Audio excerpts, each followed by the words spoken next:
Olá, tudo bom? Meu nome é Átila Beloquim e eu quero te dar as boas-vindas nessa primeira jornada de arquitetura corporativa. Durante essa jornada, que começa hoje e se estende pelas próximas 2 semanas, a gente vai discutir o assunto arquitetura corporativa. Se você não tem a menor ideia do que é arquitetura corporativa, ou se você tem só uma ideia por cima, você vai aproveitar bastante esse vídeo, porque esse é o vídeo introdutório. Nesse primeiro vídeo, a gente vai discutir o que é arquitetura corporativa. Se por outro lado você é alguém que já conhece arquitetura, já é arquiteto, já trabalha com o assunto, você vai poder aproveitar esse vídeo para tirar algumas ideias de como apresentar a ideia de arquitetura corporativa na sua organização. Bom, primeiro vamos falar do que a arquitetura corporativa não é. A arquitetura corporativa não tem nada a ver com a arquitetura tradicional, arquitetura de prédio, de construção de prédio, casa, etc. Tá? Então, a arquitetura corporativa, como a gente vai ver daqui a pouco, é uma metáfora. A gente usa a palavra arquitetura, nesse contexto, como uma metáfora. A arquitetura corporativa tem a ver com gestão empresarial, é uma ferramenta de gestão próxima do planejamento estratégico, da gestão de portfólio de projetos e assim por diante. Não tem nada a ver com a arquitetura de prédio, ok? Uma outra coisa que a arquitetura corporativa não é a arquitetura de TI, arquitetura de tecnologia da informação. Muita gente acha que a arquitetura corporativa é só um nome bonito para a arquitetura de TI. Isso tem razões principalmente históricas, porque a arquitetura corporativa surgiu dentro do ambiente de TI e muitas vezes, em muitas empresas, quem está empurrando esse assunto para frente é o pessoal de TI. Mas a gente não pode confundir. Por quê? Porque a arquitetura corporativa, ela inclui a arquitetura de TI, mas ela é muito mais ampla, ela é muito mais geral, ela cobre todos os aspectos da organização. A arquitetura corporativa tem a ver com a gente obter uma visão holística sobre a organização. Eu quero ter uma visão holística, eu quero ser capaz de olhar para a organização sobre todos os ângulos, sobre todos os aspectos ao mesmo tempo. Mas antes da gente continuar, eu quero convidar você para assistir junto comigo um videozinho que eu achei no YouTube e que, no primeiro momento, você vai achar que não tem nada a ver, mas depois você vai ver que tem, ok? Presta atenção. Olá, meninas. Hoje eu estou aqui com a minha irmã para fazer o desafio Cai Não Cai. Agora ela vai explicar. Esse é o desafio, ó, do jogo Cai Não Cai. Essa é a caixa. Então a gente já tem aqui um negócio aqui preparado com as varetinhas. A gente já colocou as varetinhas porque demora muito. Tá bom, não? Então agora a gente só deixou as bolinhas aqui. Então vamos colocar. Vai colocando de 2 em 2 ou de 1 em 1. Então vamos começar. Você vai ser qual cor? Amarelo. Tá, então eu vou ser o vermelho. Então começa, pode tirar.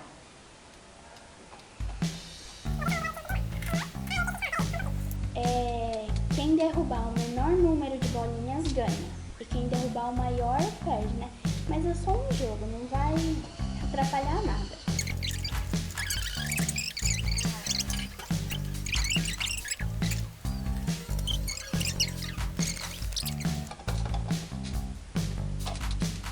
Ai, ai, ai. Cai, não cai. Devagar, Carol. Cai, não cai. Não cai. Ai, que sorte.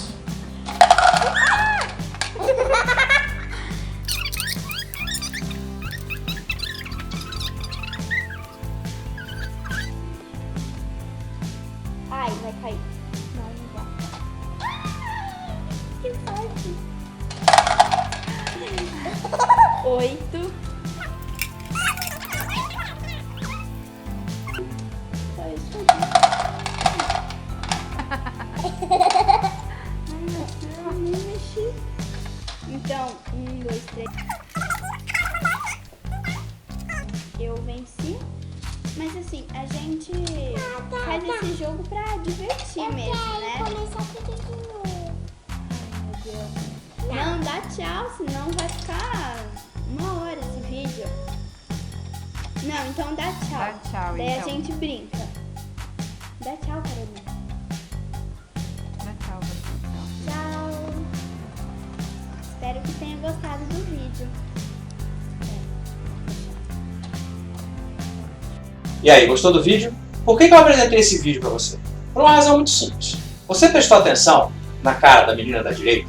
Pensa bem, não é exatamente assim que a gente se sente quando está fazendo modificações dentro da nossa organização? Imagina aquelas situações típicas.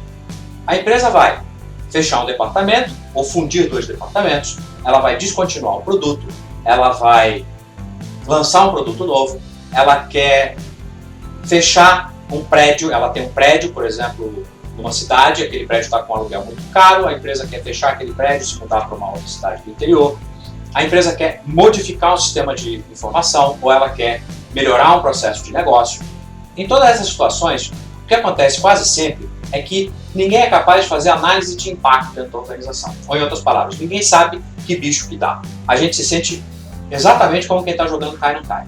A gente mexe, a gente tira um palito, torce para não dar nada errado, torce para não cair nenhuma bolinha, e se não cair nenhuma bolinha, a gente faz aquela cara. Não foi na minha vez. Isso acontece por quê? Porque, por incrível que pareça, em muitas situações, as empresas conhecem mais sobre o que acontece fora delas, a concorrência, o governo, seus clientes, etc., do que o que acontece dentro delas. As empresas são uma caixa preta para elas mesmas. Então isso significa que quando eu vou fazer uma modificação, eu, na verdade, não tenho ideia do que pode acontecer como consequência. A arquitetura corporativa, entre outras utilidades, foi desenvolvida para resolver esse tipo de problema. E por que a gente usa essa metáfora? Por que a gente fala de arquitetura corporativa? Por que a gente não fala, sei lá, de biologia corporativa ou de engenharia corporativa ou qualquer outra coisa? Quem propôs essa metáfora foi aquele que é considerado o pai, o criador da arquitetura corporativa, que é o John Zachman. Então o Zachman, quando ele lançou essa ideia através de 2 artigos que ele escreveu, ele explicou que a arquitetura, essa arquitetura tradicional de construção de prédios, da engenharia civil, etc., era uma boa metáfora para o que ele estava propondo. Por quê? Porque quando você vai construir uma casa ou quando você vai construir um prédio, o que você faz? Você não sai por aí construindo de qualquer jeito. Você não começa, porque senão pode acontecer qualquer coisa. O que você faz primeiro? Você contrata um arquiteto, você traz esse arquiteto para junto com você, explica o que você quer, e o arquiteto faz alguns desenhos artísticos, prepara uma maquete, discute com você para ver se ele entendeu direito qual é a sua necessidade. E a partir daí, no momento em que você aprova o projeto do arquiteto, o que ele vai fazer? Ele vai começar a construir e desenhar plantas, várias plantas de tipos diferentes, com diferentes níveis de detalhes, orientados para diferentes grupos de pessoas. Então ele vai construir uma planta de hidráulica para o engenheiro hidráulico, uma planta de elétrica para o engenheiro elétrico, e assim, uma planta de estrutura para o engenheiro civil, e assim por diante. Além disso, depois da casa ou do prédio ficarem prontos, a gente não pode simplesmente pegar aquelas plantas e jogar fora. O que acontece normalmente é o seguinte: a gente guarda aquelas plantas e a gente precisa usar aquelas plantas no momento de uma reforma, por exemplo. Porque se a gente não tiver essas plantas, a gente vai ter problemas. Desde o proverbial furo na parede, que eu faço para pendurar um quadro e acabo acertando um cano, até verdadeiras tragédias, como a que aconteceu no Rio de Janeiro, onde o pessoal quis aumentar o tamanho de uma sala, derrubou algumas paredes, achando que eram paredes apenas de preenchimento, mas na verdade eram paredes estruturais. O que aconteceu como resultado foi o desabamento de 3 prédios na região próxima à Cinelândia, próxima ao Teatro Municipal do Rio de Janeiro, e foi uma terrível tragédia. E nos 2 casos, tanto no furo da parede quanto no desabamento do prédio, a gente vê uma situação comum, que é a falta de plantas nas quais a gente possa se apoiar para fazer as modificações. Então Zachman dizia que essa metáfora é ótima justamente por essa razão. Quando você vai construir uma empresa, ou mais frequentemente, quando a gente vai fazer modificações numa empresa, como aquelas que eu citei no início, criar um novo departamento, fundir 2 departamentos, otimizar um processo de negócio, desenvolver um sistema de informação, fechar um prédio, descontinuar um produto, criar um produto novo, adquirir uma nova tecnologia, investir em pesquisa e desenvolvimento, em todas essas situações, a gente precisa ter plantas que descrevam a organização, para a gente saber o que é para fazer e para a gente saber o que acontece se eu mexer aqui. Ou seja, se eu mexer aqui, qual é o impacto? Se eu mexer aqui, onde é que vai, quais são as ramificações, onde é que a coisa pode explodir? E eu me preparar para isso. Então a gente pode dizer que a arquitetura corporativa, em resumo, é isso. É esse conjunto de plantas que descrevem a nossa organização em todos os seus aspectos e principalmente que descreve como que os vários componentes da organização estão conectados uns nos outros. Quais são esses componentes? O que existe dentro de uma organização? Dentro da organização existem pessoas, existem processos, existe tecnologia, vários tipos de tecnologia. Você tem a tecnologia das operações da empresa, você tem a tecnologia da informação. As pessoas estão organizadas em áreas, em unidades organizacionais, podem ser áreas, departamentos, dependências, assim por diante. A organização funciona em locais físicos, como por exemplo prédios, depósitos, centros de distribuição, fábricas e assim por diante. E a gente precisa saber como que essas coisas todas estão interconectadas. A gente precisa saber, por exemplo, se eu mexer num determinado sistema de informação, quais são os processos de informação que são afetados, quais são as pessoas que trabalham com esse processo e, portanto, também vão ser afetadas, e assim por diante. Mas um outro problema bastante frequente dentro das empresas é a desconexão que existe entre a estratégia e a execução. O que isso quer dizer? A gente costuma ouvir que as empresas têm missão, visão e valores. O que é a missão da empresa? A missão da empresa é a razão pela qual ela existe, é a razão de existir daquela organização. E o que é a visão? A visão é onde aquela organização quer chegar no futuro. Na verdade é exatamente isso, é uma visão de futuro, é onde eu quero chegar. E o que é a estratégia? Estratégia é o caminho que eu escolho para sair de onde eu estou hoje e para atingir aquele lugar que está definido pela minha visão. Ou, em outras palavras, a visão me diz aonde eu quero chegar.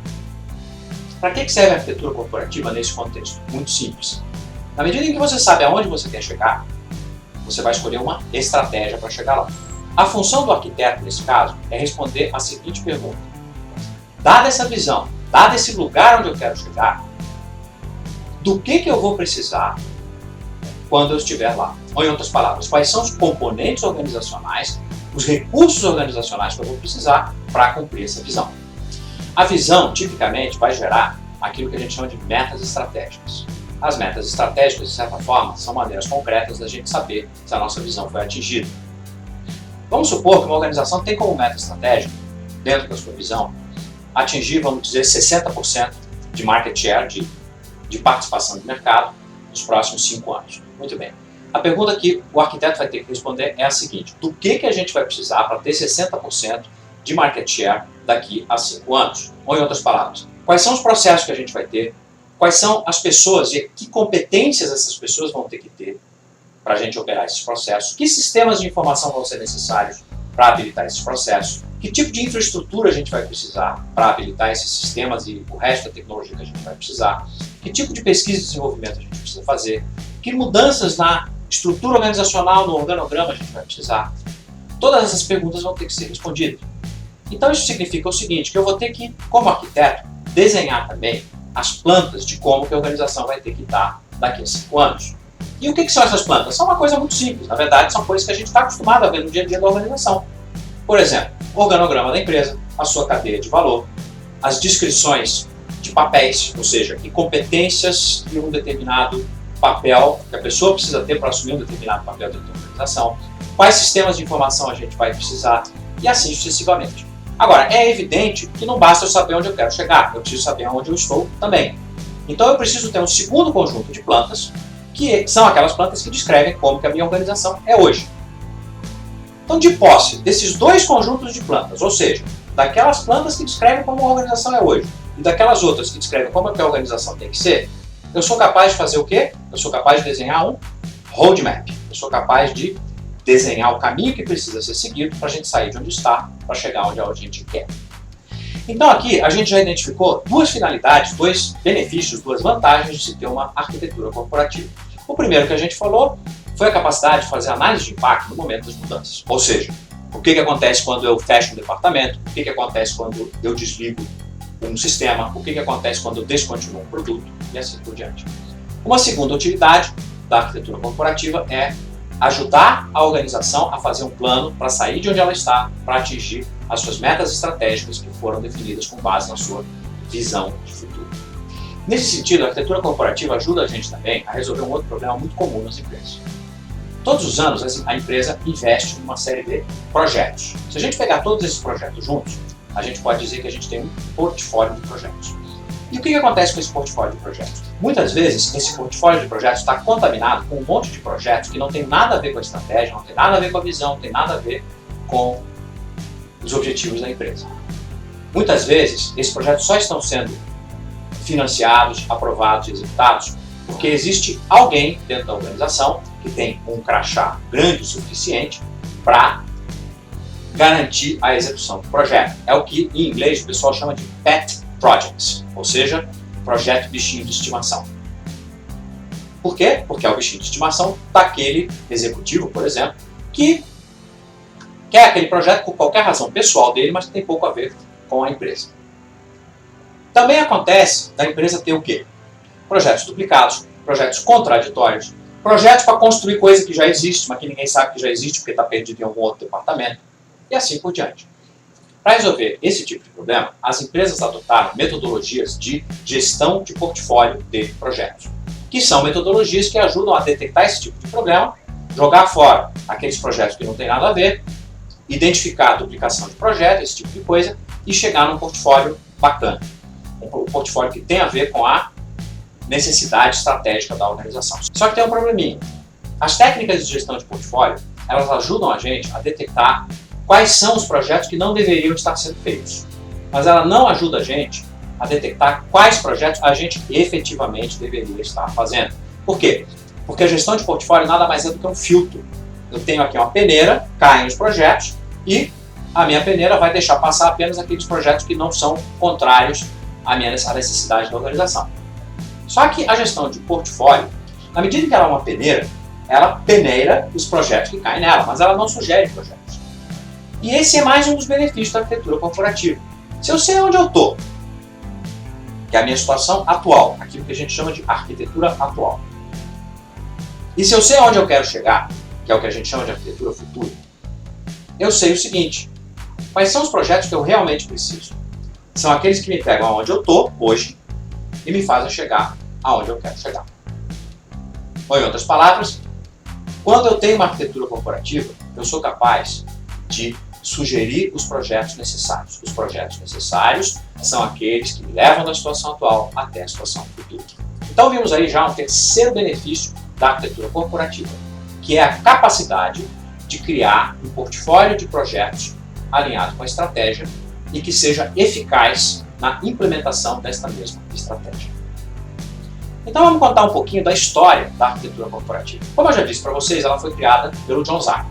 O John Zachman criou um modelo que hoje é conhecido como o Zachman Framework, o Framework de Zachman, que na verdade é uma matriz 6x6, que você pode entender da seguinte maneira. Imagina que você tem um gaveteiro que tem 6 filas de gavetas, e em cada fila tem 6 gavetas. E em cada uma dessas gavetas, a gente vai colocar aquelas plantas que descrevem algum aspecto da nossa organização. Cada fila de gavetas tem um público-alvo. Então, a fila de gavetas mais alta, a primeira fila de gavetas, ela é destinada para a gente guardar aquelas plantas que interessam para a alta administração, para os donos da empresa, para os executivos e assim por diante. A segunda fila de gavetas serve para a gente guardar aquelas plantas que ajudam os gerentes operacionais no seu dia a dia. A terceira e a quarta filas de gaveta servem para a gente mapear quais são os recursos organizacionais que a gente tem hoje ou precisa no futuro para dar suporte a esse processo de negócio e para atingir a estratégia. E assim por diante. Quando a gente mostra o framework de Zachman para alguém, normalmente as pessoas abrem um olhão desse tamanho, elas ficam super animadas e falam, pô, eu quero, isso é meu sonho de consumo, eu quero um desse para mim. Só que uma das grandes limitações do framework de Zachman, que é alguma coisa assumida e dita, que é de propósito pelo próprio Zachman, é que o framework do Zachman, ele diz que tipo de planta você tem que desenhar para mapear a sua organização. Mas ele não diz como é que você chega lá. Ele não inclui um processo para você criar e utilizar essas plantas. Por causa disso, foram surgindo ao longo do tempo uma série de outros frameworks de arquitetura que tentaram resolver essa limitação do Zachman. O framework que hoje se tornou o padrão de mercado, aquele que é o mais utilizado, é o TOGAF. E por que o TOGAF se tornou o padrão de mercado? Bom, eu só posso conjecturar, mas na minha opinião, as principais razões que levaram o Zachman a se tornar o principal framework de mercado são as seguintes. Em primeiro lugar, ele é gratuito. Todas as empresas podem utilizar o TOGAF sem pagar nada para ninguém. Em segundo lugar, ele é universal. Ou, em outras palavras, ele serve para qualquer tipo de organização, em qualquer setor da economia e de qualquer tamanho. Então a gente tem empresas usando o TOGAF, desde startups, empresas pequenininhas, até gigantes como a General Electric. E a terceira razão pela qual, na minha opinião, o TOGAF é o líder de mercado é porque ele é altamente customizável. Isso tem a ver, evidentemente, com a segunda razão. Né? A razão pela qual o TOGAF pode ser usado em qualquer tipo de organização, inclusive governo, administração direta, terceiro setor e assim por diante, é o fato dele ser muito customizável. Dentro da ideia de que o TOGAF é customizável, uma das coisas que é muito útil e que é o que eu normalmente recomendo tanto nos meus cursos de arquitetura quanto nos meus projetos de consultoria é que os meus clientes façam essa customização no sentido de redução do TOGAF. Porque muita gente pensa que customizar um modelo, um framework como o TOGAF é aumentar ele ainda mais. Se você pegar o TOGAF em formato PDF e imprimir, ele tem 700 páginas. Muita gente acha que customizar é pegar essas 700 páginas de um lado, mexer e sair com 1.400 do outro lado. Isso é exatamente o contrário do que eu recomendo. O que eu sempre recomendo é simplificação. A minha abordagem é sempre uma abordagem essencialista, minimalista. A ideia é a seguinte: o processo é um troço muito complicado de implementar em todas as organizações, principalmente por razões culturais e políticas, que é o assunto principal do nosso segundo vídeo, que você vai ver daqui a alguns dias. Então, se você vai customizar o TOGAF, você tem que customizar no sentido da simplificação. Muita gente já fez isso e veio, inclusive, com propostas de frameworks alternativos prontos, que nada mais são do que simplificação do próprio TOGAF. E, entre essas pessoas, estou eu mesmo. Então, uma das coisas que eu vou apresentar para você nos próximos dias é justamente a minha versão de simplificação e customização do TOGAF, que eu chamo de ACE, Arquitetura Corporativa Essencial. Essencial por quê? Porque ela vai na essência do que é necessário para se fazer arquitetura corporativa na sua organização. Então a ideia é a seguinte: se eu pegar o TOGAF e quiser ficar com a sua versão mais simples possível, mais enxuta possível, para facilitar a implementação de uma organização, como que ele ficaria? Isso é o ACE, a Arquitetura Corporativa Essencial, que eu vou apresentar para você nos próximos vídeos. Então vamos resumir o que a gente viu até aqui? Então a arquitetura corporativa é o quê? É uma metodologia, é uma disciplina para a gente mapear e descrever a nossa organização como ela é hoje e, ao mesmo tempo, mapear e descrever a organização como ela deverá ser no futuro para atender a sua visão estratégica. Essa metodologia também diz para a gente como é que a gente desenha o roadmap, o caminho que a gente tem que seguir para sair da situação atual para chegar na situação futura. E com base nessas características, ela apresenta uma série de benefícios. E os principais benefícios são os seguintes. Primeiro, a capacidade de se fazer análise de impacto e análise de risco. Se eu tenho tudo isso mapeado, eu sou capaz de responder as seguintes perguntas. Por exemplo, se cair aqui um servidor, um computador central da minha empresa, qual é o impacto para a estratégia?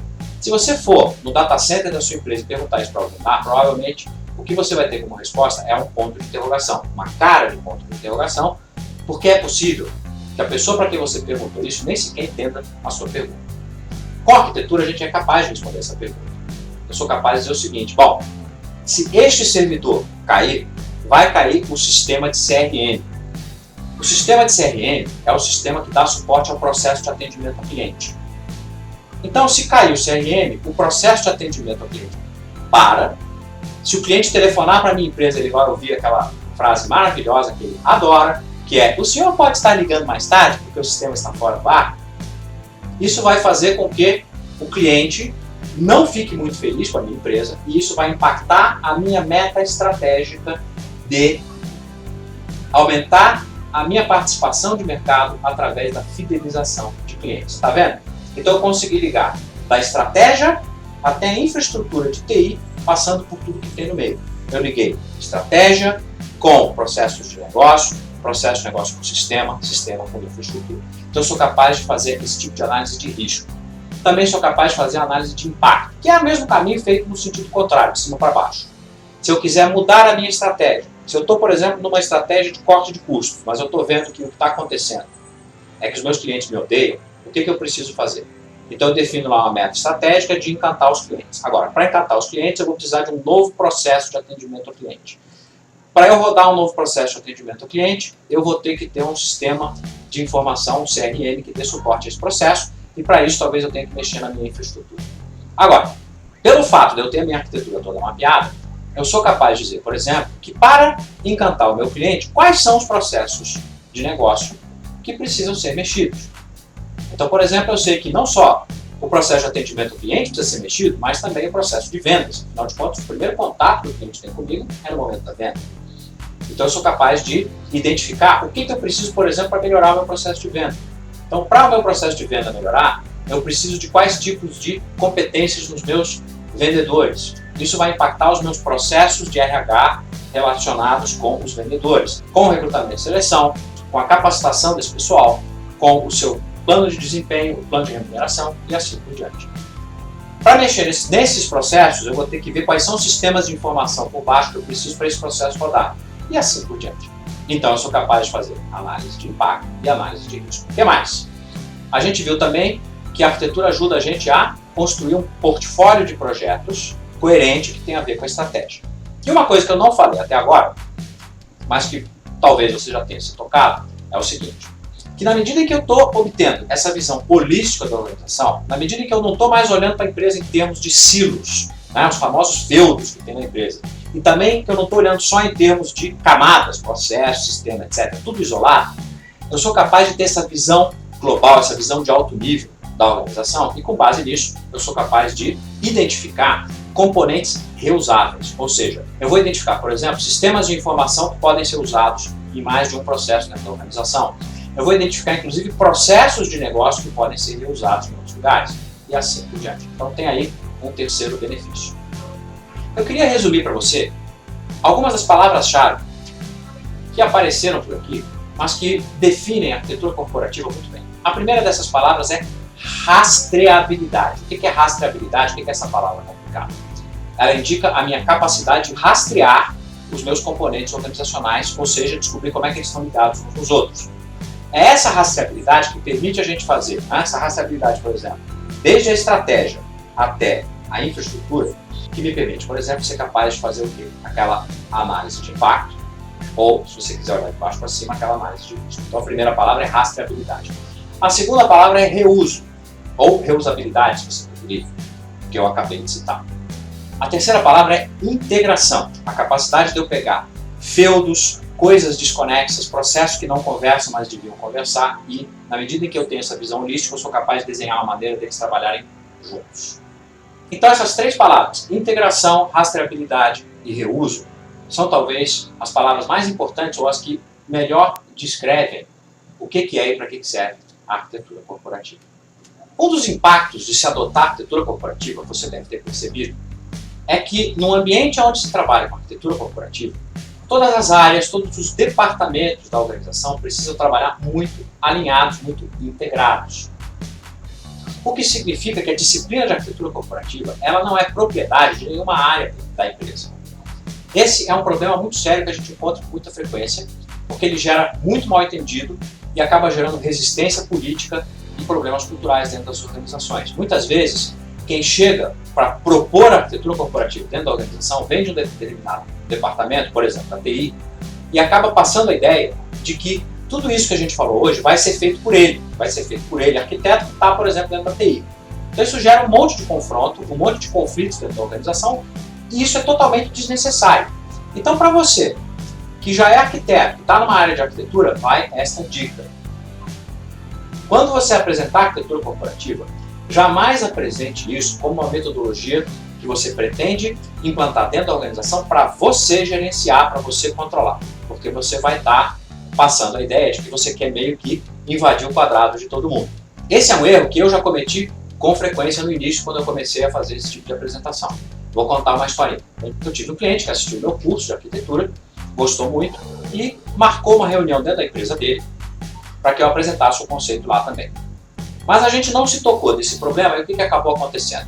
Ele chamou o pessoal de várias áreas, ele era da área de tecnologia, e nessa empresa a área de processo era uma área muito forte, uma área que tinha muita autonomia, muita força política e que gostava de pensar em si mesma como o carro-chefe, como, enfim, aquela área que liderava todo o processo. Então, a gente viu ali um caso típico de síndrome de NIH, N-I-H, que em inglês quer dizer Not Invented Here. A gente poderia traduzir livremente dizendo mais ou menos o seguinte: Se a ideia não foi minha, então não presta. E foi exatamente isso que aconteceu. Eu fui lá, apresentei a arquitetura corporativa, e o que a gente viu no final, em vez de ser uma animação, em vez de ser um apoio, etc., foi que o gerente dessa área de processo torceu o nariz, fez cara feia e disse: isso a gente já faz aqui. E a gente sabia que não fazia, porque foi por isso mesmo que esse meu aluno me levou lá. Mas claramente, o que faltou? Faltou para a gente dizer que aquilo era uma metodologia que a gente estava propondo para que todo mundo estudasse junto e que a distribuição de responsabilidades, quem ia fazer o quê, ia ficar para depois e ia envolver todo mundo. Do jeito como a gente apresentou, parecia que esse meu aluno tinha levado o consultor para apresentar uma metodologia que ele, ou a área dele, queriam implantar e, de certa forma, impor para o resto da organização. É óbvio que isso jamais podia dar certo. Então, esse erro eu já cometi e estou contando aqui para você que não tenha que cometer também. Então, quando você for apresentar arquitetura dentro da sua organização, a primeira coisa que você tem que dizer é o seguinte: galera, tem um jeito bacana da gente trabalhar todo mundo junto, apontando na mesma direção, remando para o mesmo lado. Esse jeito se chama arquitetura corporativa. Ele integra o trabalho de todo mundo que está aqui. Então eu quero apresentar para vocês o que é arquitetura corporativa e quem vai fazer o quê, onde vai ficar a área de arquitetura, se é que vai ter uma área de arquitetura, isso é uma coisa que a gente vai discutir depois. Então essa é uma dica super importante para você que já é arquiteto ou que está tentando implantar uma área de arquitetura dentro da sua organização. Ok? Então, por hoje, a gente vai ficando por aqui e daqui a alguns dias você vai receber um e-mail meu notificando você de que o segundo vídeo já está no ar. No segundo vídeo, a gente vai tratar de uma questão importantíssima, que é como é que a gente faz para implantar arquitetura na nossa organização. E além de discutir aquelas coisas básicas que você precisa ter e o que você precisa fazer, a gente vai dar um foco muito forte nas questões culturais e políticas, que normalmente são as mais difíceis, são as mais complicadas nesse tipo de implantação. Okay? Então, eu espero você no segundo vídeo. Mas antes disso, eu quero que você faça algumas coisas. Vou deixar um dever de casa para você. Eu estou deixando aqui embaixo, para você fazer download, duas coisas. Primeiro, um guia de recursos de arquitetura corporativa, que é um documento muito simples, um PDF, que lista uma série de recursos, com os links, né? A maioria desses recursos, na verdade todos esses recursos estão na internet, com links para você acessar e se aprofundar mais nesses assuntos que a gente está discutindo. E o segundo documento é um checklist. De acordo com o botão que você clicou para chegar aqui, o teu checklist vai ser diferente. Então, apesar de eu ter feito um vídeo só para todo mundo, se você disse que você acabou de ser nomeado para uma área de arquitetura e precisa correr para pegar o bonde andando, você vai receber um checklist. Se você faz parte de um time de implementação de arquitetura corporativa, você vai fazer o download de um segundo checklist. E se você está chegando agora, está querendo saber o que é arquitetura corporativa, mas é o seu primeiro contato com o assunto, tem um terceiro checklist. De acordo com a página e o botão que você clicou, só vai ter um checklist, só vai ter um botão, um documento para você fazer o download, mas é o documento correspondente à opção que você escolheu lá atrás. E o dever de casa é esse. Eu quero que você baixe esses dois documentos e, muito especialmente, que você faça o checklist. Esse checklist foi feito para você fazer agora. Por quê? Porque com base nesse checklist, eu quero que você identifique problemas, oportunidades, dúvidas, questões e comentários para você colocar aqui embaixo na área de comentários. Então, se você é aquela pessoa que acabou de ser designada para a área de arquitetura, o teu checklist eu chamei de checklist de ambientação. É um checklist que vai dizer para você quais são os pontos principais que você precisa correr atrás para entender como é que está funcionando a arquitetura na sua organização, para conseguir pegar a velocidade e chegar junto do resto da tua equipe e se sentir um veterano o mais rápido possível. Se por outro lado, você já é um arquiteto, você já faz parte de uma equipe de arquitetura que está tentando implantar ou melhorar a prática de arquitetura na sua organização, você vai baixar o checklist de apresentação interna, que basicamente é uma lista de coisas que você precisa pensar na hora de apresentar a arquitetura corporativa dentro da sua organização, levando em consideração questões culturais, políticas, etc, etc. E se você pertence àquele grupo de pessoas que está chegando na arquitetura corporativa pela primeira vez agora, o teu checklist é um checklist mais simples. Basicamente, ele vai recomendar alguns recursos que você deveria dar uma estudadinha ao longo dessa jornada para que você obtenha um conhecimento mais sólido, mais consistente a respeito do assunto. Ok? Mas eu não quero que você espere esse momento, não. Não precisa primeiro baixar o checklist, ler o checklist e depois comentar. Eu quero que você, agora mesmo, venha aqui embaixo na área de comentários e comente a respeito deste vídeo.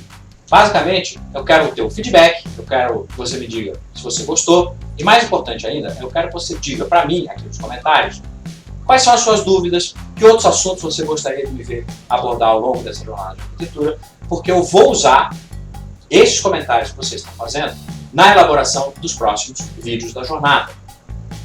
Além disso, eu quero que você pense se você não tem nenhum colega, nenhum amigo, talvez até algum parente, que poderia se beneficiar deste conhecimento. Com certeza você tem, então eu quero que você pare um minutinho e pense. Quem poderia se beneficiar desse conhecimento? E aí, já sabe, né? Tem os botões de compartilhamento aqui, você pode compartilhar através das redes sociais ou mesmo através de e-mail. Tem um botão para você clicar para mandar um e-mail com o link dessa jornada de arquitetura. Conforme você fizer esse compartilhamento, as pessoas que receberem esse compartilhamento vão ser capazes também de se inscreverem na jornada de arquitetura. Ok? Então é isso. Então, vai aqui embaixo, curte esse vídeo, coloque seus comentários, compartilha para aquelas pessoas que você acha que podem se beneficiar desse vídeo e a gente se vê no próximo vídeo. Ok? Tchau!